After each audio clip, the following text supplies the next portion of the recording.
Porfirio Díaz Mori nació el 15 de septiembre de 1830 en Oaxaca, México. Sus padres fueron José Faustino Díaz y Petrona Mori. Estudió leyes, pero se dedicó a la vida militar.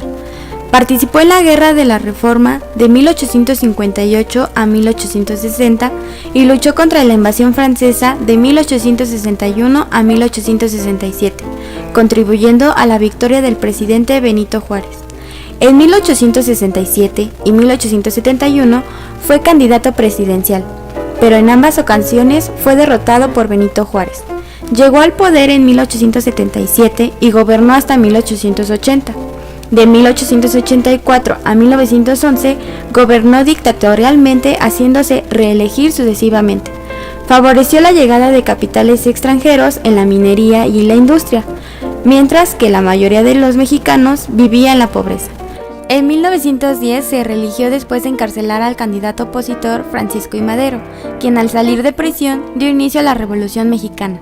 El 25 de mayo de 1911 renunció y se exilió en París, donde murió el 2 de julio de 1915. La llegada del cine a México. La novedad del día es como se le decía al cinematógrafo. El cine se presenta en México y se hace pública su llegada mediante notas informativas y avisos.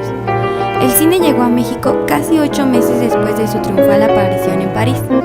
La noche del 6 de agosto de 1896, el presidente Porfirio Díaz, su familia y miembros de su gabinete presenciaban asombrados las imágenes en movimiento que dos enviados de los hermanos Lumière proyectaban en uno de los salones del castillo de Chapultepec.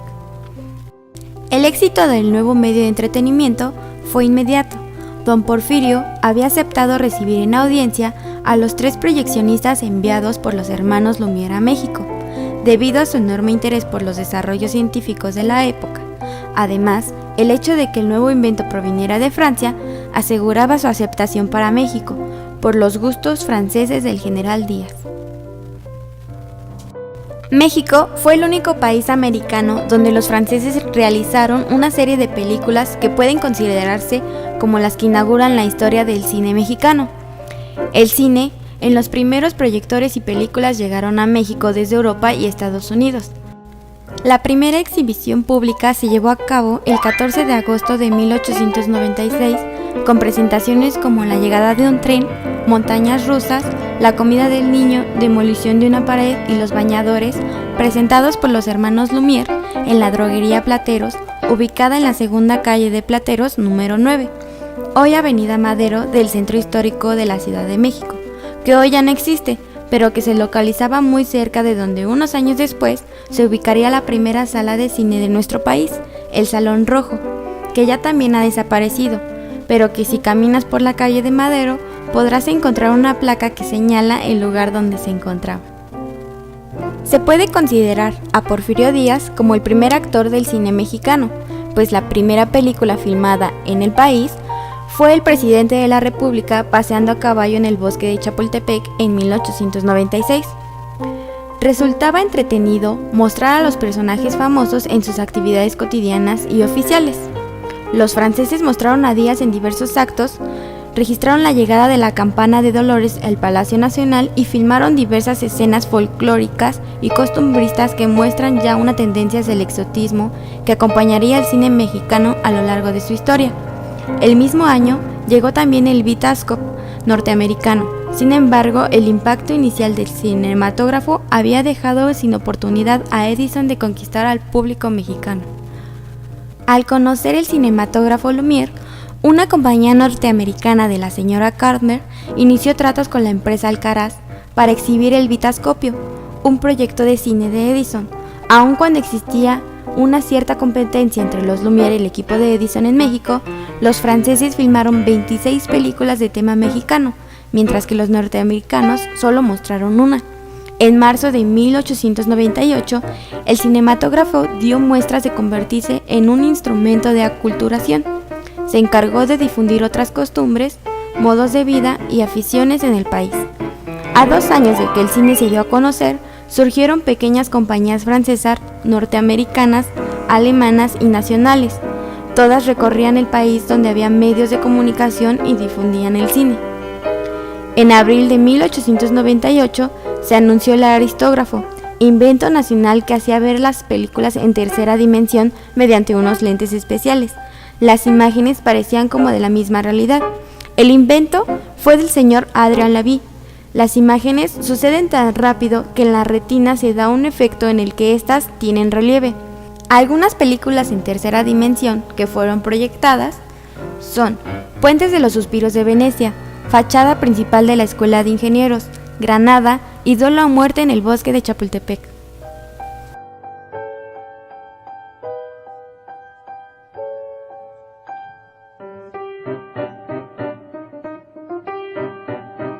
En México, las primeras películas fueron hechas con personajes de la vida cotidiana. Uno de ellos fue el presidente Porfirio Díaz, en una monta que realizaba en el Palacio de Chapultepec.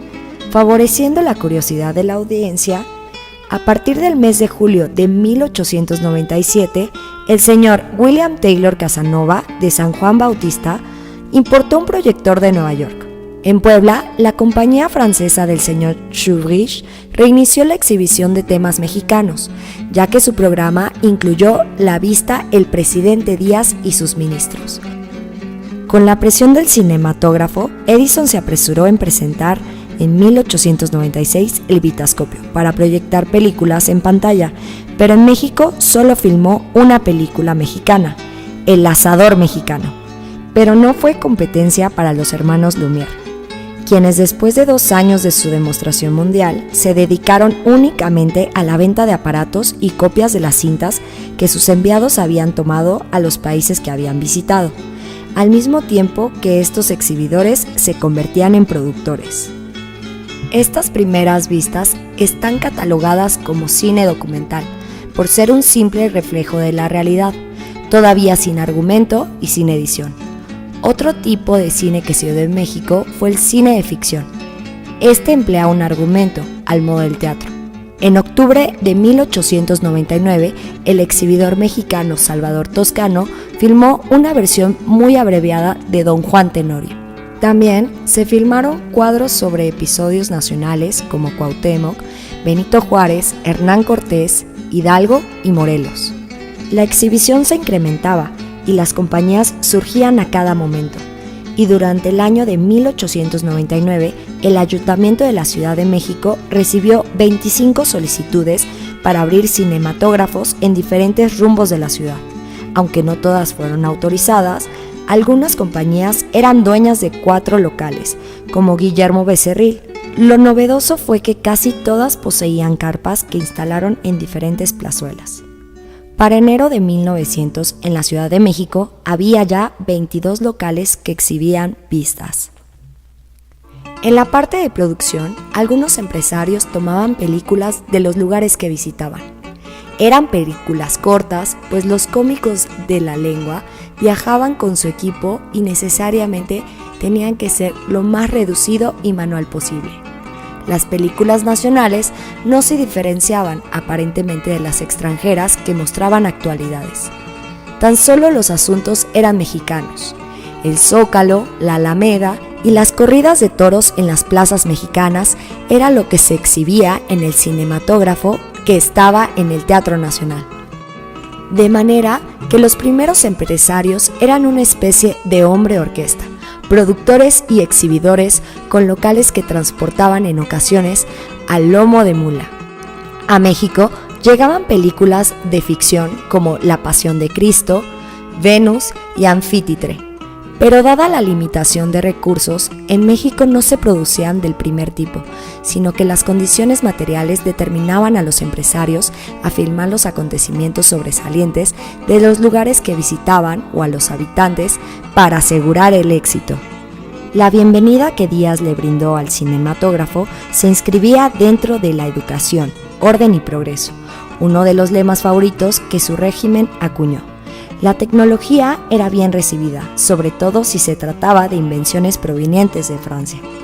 Para 1910, un mayor porcentaje de las empresas dedicadas a la producción, distribución y exhibición de películas estaba en manos de mexicanos.